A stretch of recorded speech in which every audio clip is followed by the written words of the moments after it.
제가 며칠 전에 식당에서 밥 먹는데 바로 옆에 아가씨 두 명이 서로 대화를 나누고 있었어요. 근데 제가 엿들으려고 한 건 아닌데 들렸어요. 그럴 때 있잖아요. 들어오는 거죠. 그러니까 제가 뭐 이렇게 엿들을 게 뭐가 있겠어요? 근데 들어왔는데 한 자매가 이렇게 얘기했어요. 희정이 걔는 희정인지 정확하게 몰라요. 제가 꾸몄는데 이름은. 근데 이 말은 사실인데 희정이 걔는 자기를 희생하고 자기를 버려서라도 사랑하는 스타일이잖아. 나는 아니야. 나는 이성적이야. 이렇게 얘기하더라고요. 근데 그게 갑자기 어색하게 들렸어요. 왜냐하면 나는 이기적이야 라고 말해야 될 대목에서 나는 이성적이야 이렇게 말했어요. 이게 되게 생각이 들었어요. 어색하게. 뭐냐면 우리는 보통 굉장히 이기적이거든요. 이기적인 생각을 이성적인 생각이라고 여기는 습관이 있는 것 같아요. 그래서 이기적인데 누구보다 내가 더 이성적이고 누구보다 더 합리적이고 내가 너보다 더 옳고 나는 항상 옳아야 된다는 생각, 이거를 이기적인데 사실은 이성적이라고 말하는 습관이 우리에게 있지 않는가, 그런 생각이 들었어요. 그래서 그 자매 말에 따르면 자기 희생적이고 자기를 버리면서까지 사랑하는 스타일은 비이성적이고 감정적이고 그리고 합리적이지 않고 그리고 격려할 만하지 못한 거죠. 그러니까 무서운 함정이 거기 있다는 생각이 들었어요. 그래서 약간 어색하기도 했고 약간 우습기도 했고 약간 무섭기도 했어요. 이 어색함과 우스움과 무서움 사이에서 우리가 살고 있는 거죠. 여러분 정말 따져보자면 뭐가 더 이성적인지, 뭐가 더 합리적인지, 뭐가 더 추천할 만한 건지, 뭐가 더 아름다운 인간의 냄새가 나는 건지는 우리가 더 따져봐야 되죠. 우리는 분명히 답을 알고 있습니다. 마찬가지로 하나님께서 각각 사람들의 자기중심적 이기심의 욕망 때문에 죽어가는 이 세상을 살리시기 위해서 허락하신 하나님의 질서를 사람들은 비이성적인 것으로, 비현실적인 것으로, 비합리적인 것으로 치부하는 습관이 있는데, 그런 습관은 이런 방식의 우리들의 사고와 언어 속에 아주 은밀하게 감춰져 있다고 생각이 됩니다. 거창하게 말한다면 인류 대혼란의 가장 근본 원인이 바로 그 문제죠. 자기중심성이라는 거죠. 사람은 어리석고 교만합니다. 그래서 이제 덧셈 뺄셈을 이제 막 익힌 유치원생이 수학을 정복한 듯 뻐기일 때가 있잖아요. 그건 참 사랑스럽고 귀엽죠. 그렇지만 이제 거의 무한한 우주 한가운데 먼지 같은 지구에 사는 처지에 바로 옆 동네에 있는 화성, 여기 말고 저 화성의 사진 몇 장의 환호성을 부르는 그런 처지에서 마치 모든 우주를 지배한 것인 양 우주에는 신이 없다, 이런 식의 책을 낼 때에 어떤 정신인가 이런 생각을 이제 하게 되는 것입니다. 그건 참 귀엽지 않죠. 되게 무례하다 이런 생각이 듭니다. 격에 맞지 않는 거죠. 우리들은 녹조로 몸살을 앓고 있는 4대 강을 제대로 회복시키기에도 사실은 기술과, 어떻게 보면 기술과 돈이 없어서라기보다는 마음과 끝없는 뭔가 의견의 상충 때문에 안 되고 있죠. 동네 실개천 하나 제대로 못 살리죠. 제가 여기 이사 올 때부터 저의 꿈 중에 하나가 바란천 살리기였는데 저도 못하고 있고 못하고 있잖아요. 협의를 해보려고 몇 사람이랑 했는데 너무 먼 이야기더라고요. 사실은 그런 거 하나 못하고 있는 우리의 입장에서, 좀 자극적으로 말하자면 그런 우리들의 입장에서 우주의 주인 행세에 노릇을 하려고 하는 것은 격에 맞지 않는 거죠.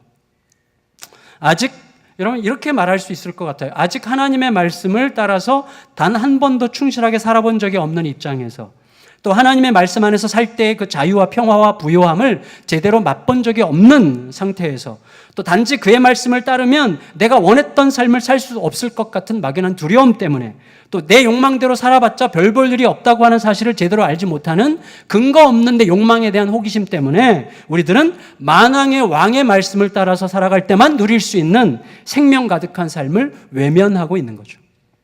그게 우리들의 모습입니다. 근데 여러분, 우리가 지난 이제 석주 동안 창세기 살펴보면서 만왕의 왕이신 하나님의 말씀이 곧 생명이라고 우리가 계속 거듭 강조했는데, 생명은 왕의 말씀과 함께 시작이 됩니다. 이제 그 왕은 오늘 본문에서 바다와 그다음에 하늘과 땅에게 이렇게 명령하시는데요. 20절과 24절을 다시 한번 같이 읽어보겠습니다. 20절, 24절 시작. 하나님이 이르시되 물들은 생물을 번성하게 하라. 땅 위 하늘의 궁창에는 새가 나르라 하시고 24절. 하나님이 이르시되 땅은 생물을 그 종류대로 내되 가축과 기는 것과 땅의 짐승을 그 종류대로 내라 하시니 그대로 되니라. 여러분 지금 정신 똑바로 차리고 꼼꼼하게 읽지 않으셨을 거예요. 아마도. 어쩔 수 없죠. 저도 아마 그렇게 읽었을 거예요. 거기에 앉아 있으면. 근데 자, 이 말씀을 다시 한번 꼼꼼하게 찬찬하게 들여다보면 언뜻 이렇게 읽혀요. 하나님께서 물과 하늘과 땅에게 스스로 뭔가를 만들어낼 수 있는 능력을 부여하신 것처럼 느껴져요. 그래서 아무것도 없는 물에게 생물을 내놔라 이렇게 얘기하시고, 하늘에게 새가 날게 해라 이렇게 말씀하시고, 땅에게 각 종류대로 생명체를 내라 이렇게 요청하세요. 다시 한번 보실래요? 20절 다시 읽겠습니다. 천천히 시작. 하나님이 이르시되 물들은 생물을 번성하게 하라. 땅 위 하늘의 궁창에는 새가 나르라 하시고, 24절 하나님이 이르시되 땅은 생물을 그 종류대로 내되 이렇게 얘기하셨어요. 자, 여러분, 자, 이 말씀을 문자 그대로 우리가 받는다면 소위 유신 진화론, 진화의 모든 과학적 발견들에 대해서 그렇게 두려워할 게 없다. 진화의 과정을 받아들인다고 하나님의 창조가 멸시되는 게 아니라는 입장을 갖고 있는 분들이 계세요. 그분들을 유신 진화론 혹은 진화론적 창조론이라고 이야기하는데, 이런 부류도 다양해요. 그렇지만 크게 묶어서 보면 이제 그런 의견인데, 자, 이분들은 이렇게 생각하는 거예요. 하나님께서 세상을 창조하신 것은 확실하지만 물과 하늘과 땅에게 스스로 점진적인 발전을 이루어갈 수 있는 소위 진화의 능력까지 부여하셨고, 그게 하나님의 창조라고 이제 생각하는 것입니다. 그에 따라서 이분들은요, 소위 이제 오늘날 과학적 발견 중에 몇 가지 거의 과학자들이 동의하고 있는 탄소 동위원소 측정, 연대 측정법 같은 거 있죠. 그 별들의 거리. 이래서 허블 망원경으로 지금 보는 별들 중에는 여기서 빛의 속도, 광년이죠. 몇백만 광년, 몇만 광년부터 몇백만 광년, 몇십억 광년까지 본다는 거죠. 그렇다면 그 무슨 뜻이에요? 지금 그 빛이 우리 눈에 들어온다는 것은 그 빛이 500만 광년이면 500만 년 전에 빛의 속도로 나에게 달려오는 그 빛을 내가 지금 보고 있다는 거죠. 그러니까 그 빛을 보는 순간에 그 빛은 500만 년 동안 빛의 속도로 나에게 달려온 그 빛이죠. 그러니까 적어도 500만 년 이상 전에 만들어졌다는 뜻이죠. 예를 들어서 이런 어떤 탄소 동위 원소 측정, 연대 측정법이라든지 빛의 어떤 별의 거리라든지 이런 걸 통해서 이분들은 지구의 연대를 굉장히 이제 길게 보죠. 그래서 이제 우주는 136억 년 전에 만들어졌다는 것에 이제 동의하려고 하고, 지구는 한 45, 6년, 7억 년 전에, 6억 년 전에 만들어진 걸로 이제 보고자 하는 것이죠. 여러분, 물론 우리가 전통적으로 알아왔던 창조론은 성경에 기록된 연대들을 쭉 이제 계산하죠. 그래서 한 6,000년 된 걸로 계산하죠. 그래서 6,000년이다. 지구의 나이. 그래서 이거를 젊은 지구론이라고 이야기해요. 지구는 젊다, 오래되지 않았다, 이렇게 이제 보는 거죠. 그리고 이제 지금까지 우리가 가져온 한국의 특별히 창조과학회 중심으로 젊은 이제 지구론자들은 6,000년 됐고, 그 다음에 하나님께서 처음부터 각각의, 지금 수백만 종의 생명체가 있다 하더라도 처음부터 각각의 종류대로 지었지 그 안에 어떤 진화적 과정이라는 건 전혀 있을 수 없다라고 이제 주장하는 분들이 창조과학이고, 한국의 전통적인 입장은 이 입장을 고수해 온 거고, 여기서 벗어나면 이제 이단인 것처럼 이제 여기는 분위기가 굉장히 많았던 거죠. 근데 여러분, 아까 말씀드린 그 유신 진화론자들 혹은 진화론적 창조론자들은 이런 주장을 하나님께서 허락하신 정당한 과학적 발견까지도 자신들의 교리적 신념 때문에 거절하는 두려움의 산물에 불과하다, 이렇게 보는 거예요. 자, 이 부분을 좀 자세히 보려고 하지 않고 핵심을 이렇게 보려고 합니다. 자, 무슨 말인가 하면, 자, 진화론적 창조론자들 안에도 의견이 굉장히 소소하게 틀려요. 많이 다양하지만 이제 큰 골격은 비슷한데, 이런 유신 진화론자들, 이런 의견은 현대 이제 젊은 학자들 중에서 상당히 이제 호응을 얻고 있어요. 젊은 학자들은 이걸 받아들이죠. 그러니까 하나님의 창조를 확고하게 믿지만 하나님의 창조 안에는 진화적 과정이 허용되어 있다고 이제 보시는 거죠. 근데 사실 최근의 일이 아니에요. 아주 오래전부터 우리가 이름만 대면 알만한 굉장히 보수적인 유명한 신학자들 중에서도 뭐 몇 사람, 뭐 비비 워필드라든지 아주 대표적인 보수 신학자죠. 오래전에 돌아가셨지만 존 스타트라든지 알리스터 맥그레스라든지 뭐 이런 굉장히 아주 거장들 중에도 상당수가 지구 나이 6,000년을 더 이상 매달리지 않아요, 거기에. 이분들은 창조과학이 그동안 주장해왔던 것이 거의 신념에 가까운 거라고 생각을 하세요. 이들은 명백한 과학적 발견들이 굳이 무시할 대상은 아니다, 이렇게 보죠. 그리고 과학적 발견들이 하나님의 창조를 무효화하기는커녕 더 확실하게 이제 더 지지하고 더 하나님의 창조를 더 입증할 수 있는 근거로 사용될 수 있다고 보는 입장이에요. 자, 약간 지금 긴장되시죠? 저 인간이 지금 지금 어떤 얘기를 하려고 그러나. 실제로 여러분, 몇 년 전에 그 오바마 대통령의 그 과학 자문을 했던 인간 게놈 프로젝트 전체 총책임자였던 프랜시스 콜린스라는 분이 있는데, 이분 같은 경우는 늘 이렇게 얘기했어요. 과학적 발견을 두려워하지 말자. 과학적 발견이 하나님의 창조를 멸시하기보다도 하나님께서 창조하셨다는 사실을 훨씬 더 선명하게 드러낸다는 것을 나는 알고 있다. 이런 식으로 이제 세계 최고의 과학자인데 그런 식으로 이제 말을 할 수 있었어요. 그렇게 말할 수 있는 근거들도 있는 것이죠. 어쨌거나 여러분, 이 젊은 지구론자들, 전통적인 창조과학자들과 그 다음에 유신 진화론자들의 사이에는 어떤 차이, 지구의 나이가 얼마나 됐느냐라든지 어떤 방법으로 오늘날의 생명체들이 만들어졌느냐 하는 것에는 상당히 극단적으로 다른 의견이 있고, 공통점은 뭐예요? 하나님이 말씀으로 무에서 유로 창조하셨다는 것은 똑같은 의견을 갖고 있습니다. 그래서 여러분, 드디어 이제 제가 말할 차례가 왔어요. 그 정 목사에는 어떤 입장이냐? 여러분, 이렇게 물을 것 같아서 제가 미리 말하는데요. 제 입장은 어떤 이론이든지 절대화, 이념화, 신념화되어 주의가 붙으면 그건 이미 종교라는 입장입니다. 창조론은 옳아요. 하나님께 창조하셨죠, 당연히. 창조론 주의가 있어요. 그건 뭐냐면 그 의견에 요만큼이라도 틀리면 악마적인 것이 되는 것이죠. 여러분, 제가 지금부터 말씀드리려고 하는 것을 잘 들어보시기 바랍니다. 그럼 저는 어떤 입장이냐? 제 입장은요, 창조에 대한 복잡한 논쟁들이 하나님의 크심에 하등 지장을 줄 수 없다는 입장입니다. 하나님은 우리들의 아주 제한된 지성 싸움, 아주 제한적이죠. 아주 제한적인 지성 싸움에 의해서 좌우될 만큼 그렇게 작은 분이 아니시라는 입장이에요. 여러분, 젊은 지구론을 내가 고수해야만 하나님을 지킬 수 있다고 생각하는 것은 또다시 우사의 범죄에 빠지는 거예요. 우사가 뭐예요? 하나님의 법궤를 내가 지키지 않으면 하나님의 법궤가 지켜지지 않을 것처럼 생각하고 붙들었다가 죽었어요. 우리들이 마치 내가 하나님을 지키지 않으면 하나님도 지켜질 수 없다는 식의 생각을 하는 것은 얼마나 교만한 것입니까?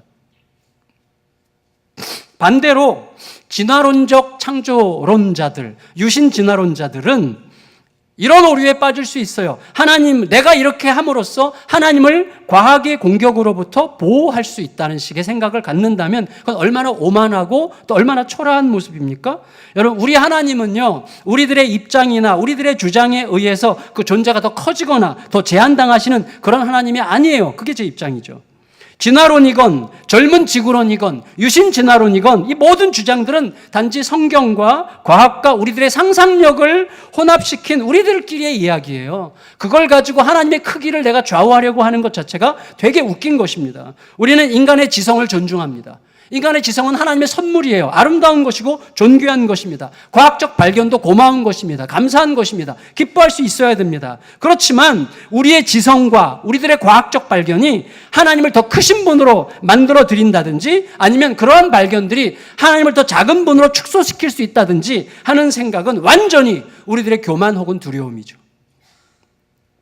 세상이 하나님의 말씀에 의해서 그 종류대로 창조되었다는 것이 분명한 성경의 선언이다라는 것만 중요해요. 그 위에서 우리는 하나님의 지으신 목적이 뭔가를 묻는 거죠. 그게 중요해요. 우리가 입증할 수 없어요. 우리가 입증함으로써 비로소 하나님께서 입증되는 게 아니에요. 여러분, 그런 마음을 가지고 21절과 25절을 한번 읽어보겠습니다. 21절, 종류대로가 중요하죠. 21절 시작. 하나님이 큰 바다 짐승들과 물에서 번성하여 움직이는 모든 생물을 그 종류대로, 날개 있는 모든 새를 그 종류대로 창조하시니 하나님이 보시기에 좋았더라. 25절입니다. 25절 시작. 하나님이 땅의 짐승을 그 종류대로, 그 가축을 그 종류대로, 땅에 기는 모든 것을 그 종류대로 만드시니 하나님이 보시기에 좋았더라. 여러분, 이 종류대로는 하나님께서 처음부터 수백만 종을 그 종류대로 각각 그 모양 그 기능 그대로 지으셨다. 이렇게 봐도 저는 뭐 별 문제 없다고 생각이 돼요. 그러나 그것이 하나님께서 종류대로라고 말씀하실 때 그것에 훨씬 더 중요한 신학적 의미는 뭐냐 하면 하나님은 그가 그렇게 존재함으로 가장 온전하고 아름답게 하셨다는 거예요. 남자가 남자이기 때문에 아름답고 여자가 여자이기 때문에 아름답고 사람이 사람이기 때문에 아름다운 거예요. 우리가 가장 아름답지 못한 인간을 뭐라고 불러요? 사람도 아니야. 사람인데 사람이 아니라 그러잖아요. 그 종류대로라는 말은 하나님의 지으신 질서 안에 하나님께서 부여하신 생명의 질서를 따라 존재하는 모습대로 있는 그 상태에서 가장 존귀하고 보기 좋다는 거예요. 그게 종류대로에 담긴 더 중요한 의미죠. 여러분, 우리는요, 하나님의 창조를 무에서 유로 된 창조라고 이렇게 보통 이야기하는데 그렇지 않습니다. 무에서 유는 하나님께서 아무것도 없는 것을 만드셨다는 것을 강조하기 위함이지만 사실은 무에서 유로의 창조가 아니죠. 사실은 하나님의 생명에서 피조물의 생명으로의 창조죠. 생명 없이 생명이 나올 수 없어요. 그런 의미에서 진화론은 완전히 끝난 거죠. 완전히 틀린 거죠. 생명에서 생명이 나오는 거죠. 하나님의 생명에서 모든 피조의 생명들이 분출하게 된 것입니다. 그래서 여러분, 우리들은요, 창조의 방법과 창조의 기간, 이런 것에 몰두할 필요가 없어요. 오히려 세상을 지으신 창조주 하나님께서 피조물인 우리들에게 어떤 말씀을 어떤 의도로 하고 계시는가에 집중하는 것이 중요합니다. 우리들은 그동안 과학과 신앙의 어떤 대립적 구도 속에서 생각하는 습관이 들어왔어요. 우리 속에. 그래서 과학과 신앙이 약간 대조적이고 대립적인 관점 속에서 생각하는 습관 속에 있는데 그것 때문에 뭐예요? 우리 자녀들은 갈등하죠. 교회에서 가르치는 것과 학교에서 가르치는 게 다르기 때문에 학교와 교회 사이에서 지속적으로 갈등하는 거예요. 학교에서는 왕따를 당하죠. 교회에서 하나님이 지으셨어? 아이고, 학교 애들 대부분이 지금 안 믿어요, 그거를. 그리고 얘는 갈등하다가 나중에 교회를 떠나거나 아니면 적당히 비벼서 이렇게 좀 적당히 지나거나 좀 생각을 안 하거나 적당히 감추고 살거나 하나님이라는 존재를 괜히 실존적 경험에 그냥 제한시키거나 이렇게 생각한다는 말이죠. 그렇지만 여러분, 중요한 건 뭐냐면 우리 자녀들로 하여금 아니 우리 자신이 하나님이 허락하신 이성, 지성, 거기에 결과물인 과학적 발견들을 하나님의 선물로 인식할 수 있어야 돼요.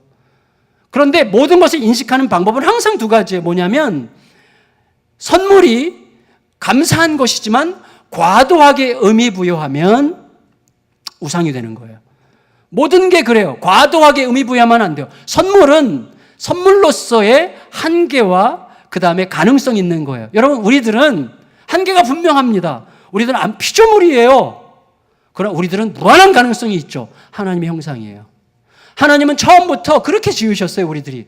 하나님의 선물에는 무한한 가능성과 자기 한계를 알아야 되는 자기 한계성에 대한 인식, 두 가지가 항상 함께 있어야 되는 것입니다. 그때 밸런스가 지켜지는 거예요. 우리들은 죄인이지만 의인이죠. 십자가가 그걸 말해주죠. 이런 균형. 항상 이런 균형이 있어야 되는데 우리들은 항상 어딘가에 치우침으로써 비로소 내가 안정권에 들어갈 거라는 생각을 하는 거예요. 거기서부터 모순이 생기는 것이죠. 어쨌거나 여러분, 하나님의 선물로 기억해야 됩니다. 모든 하나님의 선물은 잘 받으면 유용하지만 과대하게 생각하면 과신 혹은 두려움이 되는 거죠. 제가 최근에 캘리포니아 대학교에 그 이상미 교수라고 계세요. 여자분인데 고인류학과 교수예요. 박사님이시고 그분의 그 동영상 강의를 들은 적이 있는데 그분의 말이 참 마음에 와닿았어요. 이렇게 이야기했어요. 이분은 무신론자였는데 이제 어느 날 크리스찬이 됐는데 이렇게 얘기해요. 나는 무신론자로서 어느새 그리스도인이 되었다. 성경에는 과학으로는 설명되지 않는 요소들이 매우 많다. 그러나 그렇다고 해서 과학이 옳다거나 성경이 틀렸다는 생각은 일치하지 않고 있다. 나의 과학적 사고방식에 근거해서 현실적으로 불가능하다고 여겨지는 것이 있다고 할지라도 하나님도 그렇게 하실 수 없는 분이라고 생각하는 것은 얼마나 무례한가. 내 논리와 지식 밖의 일은 하나님도 할 수 없으셔야 하는 것인가? 그렇다면 그분이 어찌 하나님이시겠는가? 이분은 굉장히 정당한 말을 했어요. 여러분, 우리들은요, 우리들의 이성적 잣대를 가지고 내가 하나님을 입증할 수 있을 것처럼 생각해요. 내가 하나님을 지키고 보호해 드릴 수 있을 것처럼 생각해요. 굉장히 무례한 것입니다. 반대로 어떤 나의 지식을 가지고 하나님을 제한시킬 수도 있을 것처럼 생각하는데 굉장히 우스운 것입니다. 여러분, 우리들은 우리들의 이성적 잣대를 가지고 하나님을 재단할 수도 없고 동시에 내 작은 머리로 하나님을 보호할 수도 없어요. 우리는 단지 세상을 지으신 하나님을 더 세밀히 발견하면서 말씀 속에서 우리가 아직 충분히 모르고 있는, 아니 태산 중에 이만큼도 캐지 못한 금광처럼 아직 더 많이 알아가야 되는 하나님을 더 많이 발견하면서 그 하나님을 찬양할 뿐입니다. 그게 세상을 당신의 성전으로 지으신 하나님 앞에 예배자로 서는 우리들의 태도죠. 여러분, 저는요 요즘에 제가 4살, 5살, 6살 이때 제 생애에 가장 많은 책을 읽었어요. 그때는 아예 도서관에 있는 모든 책을 읽겠다고 작정을 하고 매일 아침부터 저녁 때까지 책만 읽었는데, 사실은 그때 이후로 요즘에 책을 어마어마하게 읽고 싶은 마음, 실제로 그렇게 못 읽고 있지만 지금도 책상에 막 수십 권 이렇게 쌓여 있는데 거의 막 대충 다 읽었어요. 그런데 여러분, 중요한 건 뭐냐면 제가 그러는 동안에 문득 하나님께서 질문하게 하셨어요.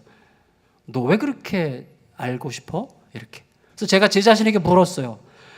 나는 왜 자꾸 더 알고자 하는가? 속 시원히 아는 게 그렇게 중요한가? 아니, 과연 속 시원히 알 수 있는가? 내가 더 많이 알고자 하는 근본적인 이유는 무엇인가? 많이 알면 많이 잘 사는가? 많이 아는 것과 욕망이 만나면 사악함은 더 깊어질 뿐이고, 많이 알려는 욕망 안에는 이미 하나님의 자리에 앉아 자신과 세상을 통제하려는 욕망이 있지 않은가? 우리는 속속들이 다 알고자 하는 마음 때문에 오히려 관계를 깨뜨리지 않는가? 나보다 신학적 지식이 월등히 적은 분이 나보다 비교할 수 없이 더 깊은 사랑으로 하나님을 섬길 수 있다는 사실을 알고 있지 않은가? 나는 또다시 선악과를 따먹고 무엇이 선인지 무엇이 악인지를 스스로 판단하여 만물을 통제할 수 있는 하나님이 되고자 하고 있는 것은 아닌가? 이런 식으로 제 자신에게 한번 질문을 하게 되었습니다. 그리고 이 질문에는 정말 맞는 면이 있어요. 제가 더 많이 알고자 할 때 통제하려고 하고 지배하려고 하고 내가 중심이 되려고 하고 내가 기준이 되려고 하고 내가 조종하려고 하기 때문에 더 많이 알고자 하는 욕망을 느낍니다. 여러분, 누가 뭐래도 창조의 주인, 생명의 주인, 그리하여 선악의 기준이 되시는 분은 하나님뿐이세요. 공부하지 말라는 게 아니라, 책 보지 말라는 게 아니라 많이 공부하면서도 내가 누구인지를 절대로 잊지 않는 태도가 항상 중요한 것입니다. 따라서 우리들에게 중요한 것은 하나님이 지으신 모든 생명체들을 우리가 어떠한 시선으로 바라보기를 하나님은 원하시는가 하는 것을 우리가 생각해야 되는 거예요. 그게 훨씬 더 우리에게 중요한 과제고 우리의 미션입니다. 여러분, 최고의 전문가들조차도 아직 발견하지 못한 생명체들이 100만 종 이상이 된다고 하잖아요. 우리 같은 일반 사람들에게는 결코 알려진 적이 없는 수많은 생명체들을 그 종류대로 거기에 존재하게 하신 하나님의 뜻은 무엇일까요? 모르죠. 그래서 제가 잘 모르는 알려지지 않은 신비한 생명체들을 검색을 해봤더니 심해 물고기 중에 똑같이 사람 얼굴을 가진 개구리같이 생긴 심해 물고기가 있더라고요. 저는 처음 봤는데 악솔로틀 이래요. 개 이름이 악솔로틀.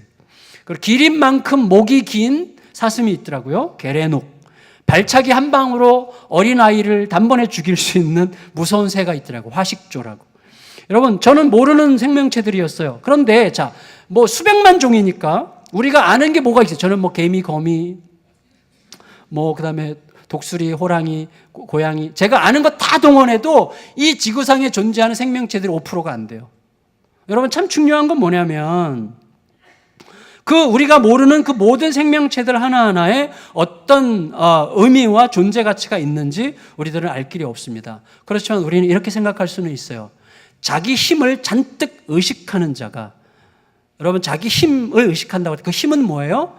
실력일 수도 있고 학문일 수도 있고 뭐 돈일 수도 있고 자기의 입지일 수도 있고 사회적 포지션일 수도 있고 뭐 자기의 권위일 수도 있고 여러 가지 것들이 힘인데 자기의 힘을 잔뜩 의식하는 자. 여러분 힘을 의식한다는 것은요 굉장히 자기도 모르게 저질러지는 무의식적 상태에서도 저질러질 수 있는 면이기 때문에 매우 주의를 요하는데 자기의 힘을 잔뜩 의식하는 자가 자기가 쉽게 부릴 수 있을 것 같이 생각되는 사람을 자기도 모르게 함부로 대하게 돼요. 그런 일이 세상에 널려 있는데 그렇게 할 때, 그렇게 함부로 대할 때 실제로는 그 하찮아 보이는 사람이 사람의 존재 가치나 존재 의미가 자기 힘을 의식하는 자보다 훨씬 더 묵직할 수 있다는 사실이 엄연한 사실이지 않습니까? 예를 들어서 최근에 뭐 나오는 몇 개 기업들의 뭐 총수, 조그만 중소기업 총수들의 어떤 그 갑질과 그다음에 그들의부터 막 그런 어떤 애매한 해코지 비슷한 걸 당한 어떤 사람들, 이 사람이 무조건 잘했고 이 사람이 무조건 잘못했다가 아니지만 그러나 이분이 자기의 삶에서 아내와 자식들을 지극히 사랑하면서 온 힘을 다해 성실한 땀을 흘리며 수고했던 것들을 생각한다면 이 사람의 존재 가치와 무게가 그 앞에서 갑질하는 추하고 약간 허망하고 너무나 값싼 그 사람의 존재 가치보다 이 사람의 가치가 훨씬 더 무겁게 느껴질 수도 있는 거죠. 우리는 알 길이 없어요, 여러분. 근데 만일에 그렇다면 그런 것과 똑같이 우리가 알지 못하는 생명체들의 가치와 의미도 그럴 수 있는 거예요. 우리가 알지 못하기 때문에 우리가 함부로 대할 수 없는 것입니다. 그런 모든 존재하는 것들이 그렇게 가치 있는 이유는 하나밖에 없어요. 뭐죠? 하나님의 말씀의 생명력이 그 생명체들 안에 흐르고 있기 때문이에요. 하나님이 창조하셨잖아요. 하나님은 절대로 장난치듯 창조하신 적이 없습니다. 하나님은 온 마음을 다해 하나님이 디자인하신 세상을 창조하셨어요. 여러분, 우리가 생명 그 자체에 대한 경외감을 가져야 되는 이유는 그것이 오직 하나님의 신적 인격 안에서 흘러나온 것이기 때문이에요. 사실 슈바이처가 이 이야기를 했죠. 생명의 경외를 이야기했는데 바로 그런 근거 때문에 이야기한 것이죠. 따라서 여러분, 파리나 모기를 죽일 때 미안해하면서 막 사과하면서 뭐 이렇게 죽일 필요는 없어요. 그렇게 할 수는 없죠, 우리가. 그렇지만 원수 같듯이 이러면서 원수 같듯이 장난치듯이 죽이는 것은 좀 다시 생각해 볼 일이 아닌가 이런 생각을 하게 돼요. 왜냐하면 여러분 제가 이런 생각을 하게 돼요. 지난 금요일에 이제 치과를 가는데 운전을 하고 이렇게 가는데 운전석 이제 유리 앞에 무슨 진드기 같은 게 이렇게 붙어 있어서 거슬렀어요. 근데 저도 모르게 무심결에 내밀어서 눌렀어요. 찍 하고 죽더라고요. 무심결에 전체 의식 없이 그냥 이렇게 해서 그냥 갔어요. 근데 조금 있다가 여기에 까만색 거미 같은 게 이렇게 조그만 게 붙었어요. 여기에 제가 이걸 뭐라고 그러죠? 질겁을 하면서 넘어가지고 소름이 돋으면서 이거를 손으로 딱 쳐가지고 죽어서 시체를 확인까지 했어요. 제가 죽었어요. 그리고 나서 제가 이렇게 생각을 하게 됐어요. 참 이상하다. 왜 나랑은 비교되지 않는 내 손가락 끝에서 가련하게 죽어갈 수밖에 없는 지극히 작은 미물, 아주 무기력한 벌레 한 마리를 나는 왜 그토록 두려워하고 위협감을 느끼면서 단번에 죽여버릴까? 이런 생각을 하게 됐어요. 여러분, 사람의 자기 보호 의식이라고 하는 것은요 정말 무서운 거더라고요. 자기 보호 의식. 얘가 혹시라도 뭐 이런 생각이죠. 얘가 혹시라도 나에게 해를 가하면 어떻게 하는가. 여러분, 그래서 그 자기 보호 의식이라고 하는 게 우리들에게 너무나 끔찍하게 강렬하기 때문에 우리는 단지 징그러워서, 단지 귀찮아서, 단지 무서워서, 혹은 무심결에, 엉겁결에 그것들을 죽이는데 그 순간이 그것들로서는 자기의 모든 것을 잃는 순간이죠. 여러분, 제가 지금 지나칩니까? 너무 지금 내가 과도하게 예민합니까? 저는 생각했어요. 내 안에 있는 이 잔인한 두려움과 이기심과 자기보호 본능은 뭘까? 여러분, 이게 벌레에 대한 것만 그렇지 않아요. 사람에 대해서도요, 자기가 힘이 있다고 생각하면 힘없이 보이는 사람들을 벌레처럼 생각한다니까요. 얼마 전에 좀 높은 공무원이 힘 있다고 생각하면서 얼마나 추잡하게 그랬어요. 정말 미친 놈이시죠. 그럼 뭐라 그랬어요? 군중들은 벌레다. 그런 의식이 생기는 거예요. 여러분, 사람이 스스로 힘을 의식하면 힘없어 보이는 사람들을 그런 식으로 벌레 보듯 본다니까요. 내 보호, 나의 자기 보호에 별로 도움이 안 되고 나의 자기 보호에 해를 가할 가능성이 있어 보이는 사람들을 못 견뎌요. 없애버려야 돼. 무서운 것이죠. 그 공무원만 문제가 아니라 우리 모두의 속에 그런 의식이 있는 거예요. 극단적인 자기중심적 이기심이, 자기 보호 본능이 우리를 그렇게 무섭게. 그래서 우리가 늘 알잖아요. 화를 내는 이유는 무서워서예요. 자기를 지키기 위해서. 여러분, 하나님은요, 사람을 위해서 또 사람이 다스리도록 하시기 위해서 하늘과 땅과 바다에 생명체들을 가득 채우셨습니다. 자, 우리가 인식해야 될 굉장히 중요한 게 있어요. 뭐예요? 모든 생명체들은 사람보다 먼저 거기에 있었다는 거예요. 사람보다 먼저 거기 있었어요. 여러분, 이걸 중요하게 생각해야 됩니다. 무슨 말인가 하면 사람 외에 만물이 사람보다 선배다. 자, 그거 말하려고 하는 게 아니라 그 모든 만물은 사람으로 하여금 다스리도록 허락된 하나님 만물인데, 사람이 다스릴 그 만물이 거기에 존재하는 데에 있어서 사람은 일체 관여한 바가 없다는 사실을 겸손히 기억해야 된다는 거예요. 그것들이 거기에 존재하는데 우리가 뭘 기여했어요? 다 만들어진 다음에 우리가 왔어요. 그리고 그것들을 다스리도록 위임받았어요, 권세를. 그러니까 여러분, 그것들에 대한 우리들의 마음은 어떠해야 됩니까? 내가 만든 게 아니에요. 하나님의 신적 생명력이, 하나님의 신적 인격성이 들어가서 거기에 생명이 흐르고 있는 것이기 때문에 그것들을 바라보는 우리들의 태도는 통제와 착취와 억압이 아니라 겸손한 돌봄의 의식이어야 된다는 것입니다. 그게 만물을 대하는 우리들의 방식이어야 되는 것이죠. 그래서 여러분, 살육하듯 장난치듯 귀찮아서 죽이는 것은 본분에서 벗어나 혐오스러운 거죠. 우리들이 알아요. 우리가 갑질하는 부자 엄청 싫어하잖아요. 밥맛 없어 하잖아요. 환자를 하찮게 생각하는 의사. 저는 성질이 못 돼가지고 이빨을 뽑아버리고 싶어요.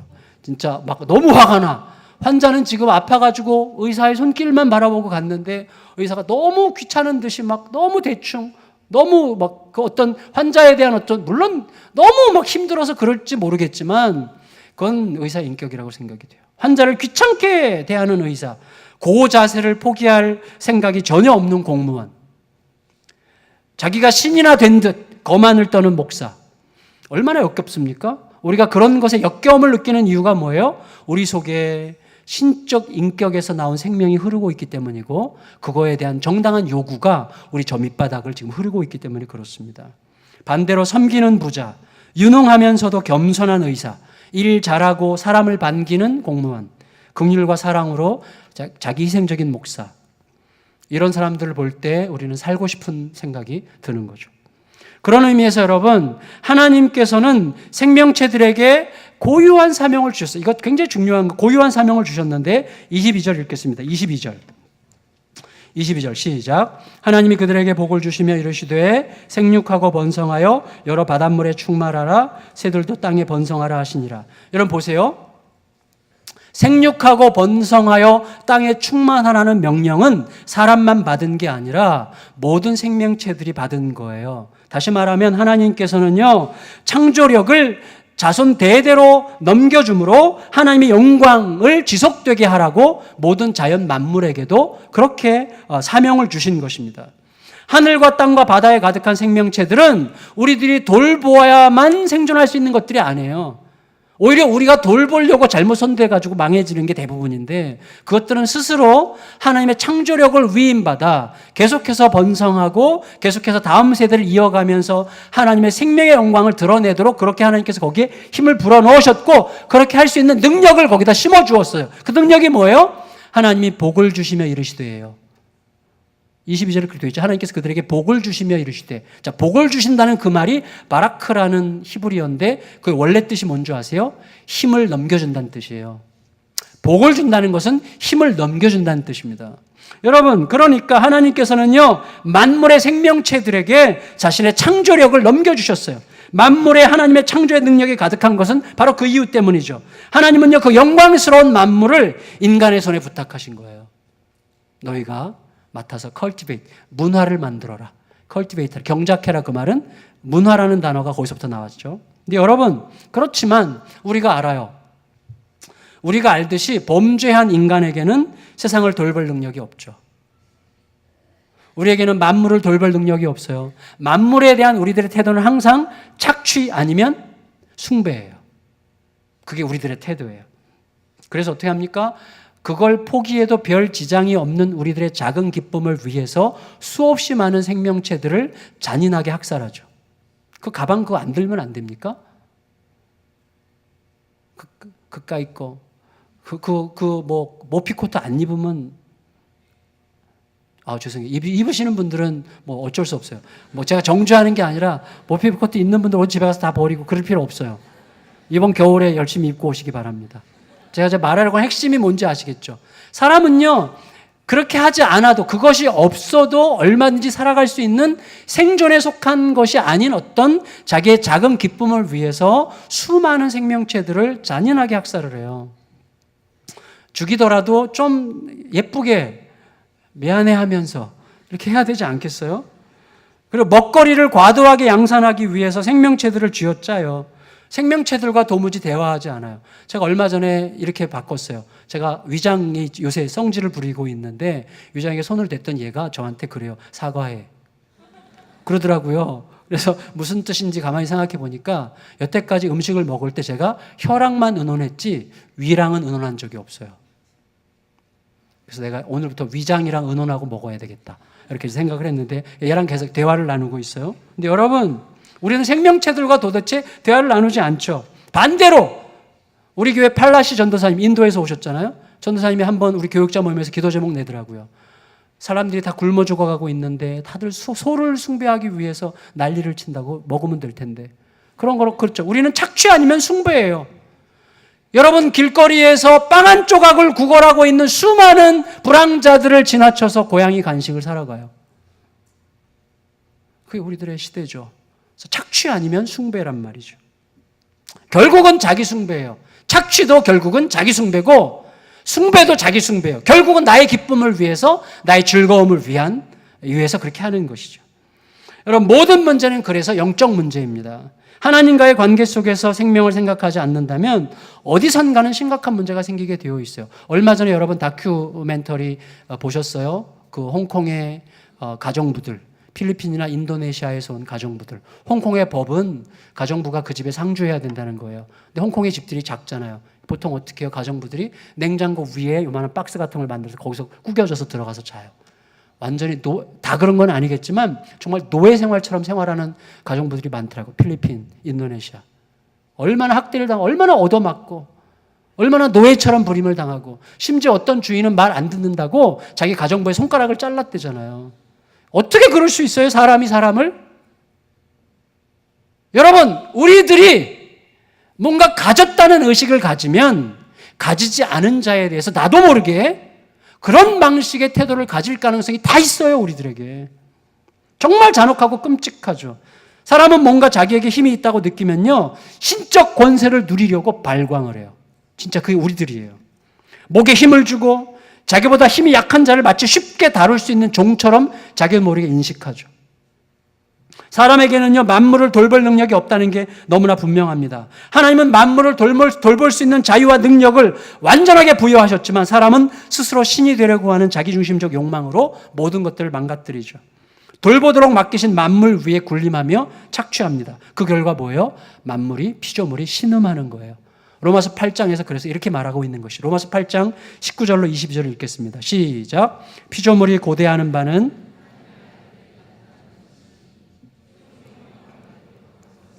자기 뜻이 아니요 오직 굴복하게 하시는 이로 말미암음이라. 그 바라는 것은 피조물도 썩어짐의 종로로 탄 데서 해방되어 하나님의 자녀들의 영광의 자유에 이르는 것이니라. 피조물이 다 이제까지 함께 탄식하며 함께 고통을 겪고 있는 것을 우리가 아느니라. 피조물이 신음하고 탄식하고 있어요. 만물이. 그리고 피조물은 기다리고 있어요. 언제를? 하나님의 아들들이 나타나는 때를 기다리고 있대요. 그럼 그 하나님의 아들들은 누군가요? 누굴까요? 여러분 생각해 보시면 간단하게 설명하면 이거예요. 자, 지금 우리가 보고 있는 창세기에서 하나님의 창조에서 만물은 사람보다 먼저 왔습니다. 만물이 있었고 사람이 마지막 날 창조되었어요. 그리고 사람이 만물을 다스리도록 위임받았어요. 그런데 사람이 자기중심적 욕망으로 하나님을 배신하고 만물을 망가뜨렸죠. 그게 세상이에요. 지금까지 세상. 지금까지 착취적 방식으로 살고 있죠. 그런데 마지막 때가 되면 사람이 먼저고 만물이 그 다음입니다. 진정한 인간, 새 인류, 새 인간이신 예수 그리스도께서 먼저 오시고 그 다음에 새 하늘과 새 땅이 오는 것입니다. 왜 만물보다 사람이 먼저 와야 되죠? 무슨 의미예요? 오직 새롭게 된 인간만이 모든 만물을 제대로 돌볼 수 있기 때문입니다. 곧 예수님과 예수님을 통해서 하나님의 아들로 변화된 자들만 만물을 제대로 돌아볼 수 있어요. 예수님을 통해 하나님의 아들이 된 자들, 예수 그리스도의 십자가의 사랑에 삼켜진 자들, 부활을 믿기 때문에 기꺼이 자기 자신을 내어줄 수 있는 자들, 예수님의 십자가 사랑에 삼켜지고 그리고 예수님이 가신 그 길에서 형언할 수 없는 아름다움을 발견하고 그 길을 따라가는 자들, 예수님이 그들 안에 들어오신 자들, 예수님의 인격에 삼켜져서 그 내면에서 화학적 변화가 일어나서 마치 예수님이 그 안에서 사시는 것 같이 보여지는 그런 자들, 그들을 통해서만 만물이 보살핌을 받을 수 있고 비로소 제대로 숨을 쉴 수 있게 되는 거예요. 그런 의식을 잊지 않는 목회자의 교회여야 사람들이 숨을 쉬는 거예요. 그런 의식을 잊지 않는 아버지 밑에 있는 자식들이 숨을 쉬는 거예요. 그런 의식을 잃지 않는 사장님 밑에 있는 직원들이 숨을 쉬는 거예요. 그런 의식이 없으면 다 숨을 못 쉬어요. 숨 못 쉬고 죽어가는 거예요. 하나님으로부터 와야 됩니다. 하나님으로부터. 예수 그리스도에게 삼켜진 자만 만물을 돌아볼 수가 있는 거예요. 그에 따라서 여러분 요한계시록 4장 6절 이하에는요 노래가 나오는데 어떤 노래인가 하면 내 생물이 나와요. 내 생물. 보시면 이제 나와요. 내 생물이 독수리 얼굴, 사자 얼굴, 소의 얼굴, 사람의 얼굴 이렇게 나오죠. 내 생물. 요한계시록에서 사는 뭐의 사? 동서남북이죠. 온 세상을 가리키고요. 이 생명체는 하늘과 땅과 바다에 있는 모든 생명체들을 대표하고 상징하는 대상이에요. 자, 그때 이들이 노래해요. 어떻게 노래하죠? 어린 양을 노래하고 그 어린 양을 보내신 하나님을 노래해요. 이유는 그로 인해서 드디어 만물이 안식할 수 있게 됐기 때문입니다. 그 하나님의 아들들, 예수 그리스도 안으로 들어간 자들, 예수 그리스도의 은혜에 삼켜진 자들을 통해서만 만물은 비로소 숨을 쉬고 안식을 시작하게 되는 것이고 그 안식은 지금 하나님의 아들들로 부름받은 우리들을 통해서 내 안에서 우리 가정 안에서 교회 안에서 세상 안에서 그렇게 이루어져 가기 시작해야 되는 것입니다. 그 은혜로 부름받은 거예요, 우리들이. 말씀을 마치겠습니다. 여러분, 우리들 대다수는요, 윤동주의 서시를 좋아하죠. 싫어하는 분들은 용서하시고, 좋아한다고 제가 정하고, 하늘 우러러 한 점 부끄러움이 없기를, 그거 있죠. 우리는 왜 이 시를 좋아하죠? 사실은 그 시를 가만히 들여다보면, 윤동주는 약간 병적인 면이 약간 느껴지기도 해요.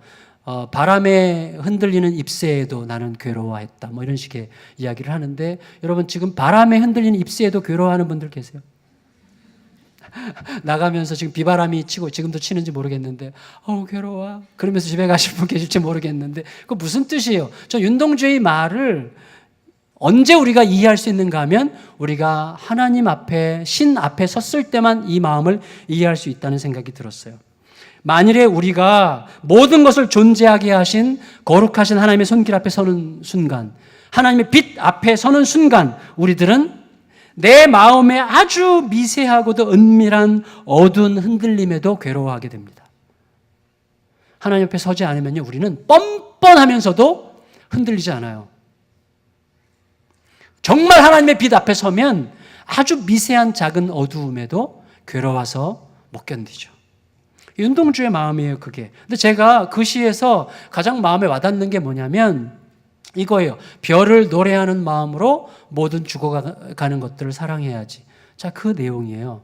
그래서 의아하죠. 왜 모든 살아가는 것들, 살아있는 것들을 사랑해야지가 아니라 모든 죽어가는 것들을 사랑해야지일까요? 내가 별을 노래하는 마음으로 모든 살아있는 것들을 사랑해야지. 이러면 좀 더 자연스러울 텐데 모든 죽어가는 것들을 사랑해야지라고 얘기했단 말이죠. 그건 순전히 저의 해석인데 저는 국문학에 대해서 모릅니다. 저에게 와닿은 건 뭐냐면 죽어간다는 것은 여전히 살아있다는 뜻이죠. 살아있지만 자기가 죽어간다는 것을 의식하고 있는 거죠. 그렇지만 생명을 향한 몸부림이 있는 거죠. 그 모습에서 윤동주는 일제치하에 있는 하나님 앞에 있는 자기 자신의 모습을 발견했다든지 일제치하에 있는 이 국가의 모습을 발견했다고 생각할 수도 있겠어요. 근데 사실은 우리가 하나님 앞에 서면 사실 모든 존재가 그렇게 보여요. 모든 죽어가는 것들로 보여요. 그래서 긍휼과 자비와 안타까움과 사랑으로 별을 헤아리는 마음으로 사랑할 수가 있게 되는 것이죠. 여러분, 별을 노래하는 마음은 뭐예요? 굉장히 순수하고 순진하고 계산이 없는 거죠. 계산 없는 사랑이죠. 그 마음으로 모든 죽어가는 것들을 사랑해야지라고 말하고 있는 거죠. 우리가 하나님의 생명의 빛 아래에서 그 사람을 볼 때, 하나님의 생명의 빛 아래에서 모든 상황을 볼 때만 비로소 그 마음을 가질 수가 있게 되는 것입니다. 여러분, 마칠게요. 우리에게는요, 만물에 깃든 하나님의 창조의 기쁨, 그리고 내가 하나님에 의해서 날마다 얼마나 세심한 돌보심을 받고 있는지를 결코 잊지 않는 은혜가 있을 때만 비로소 나를 받아들일 수 있고, 나를 받아들임으로 그를 받아들일 수 있고, 우리를 함께 받아들여 만물이 숨 쉴 수 있게 하는 삶을 살게 되는 것입니다.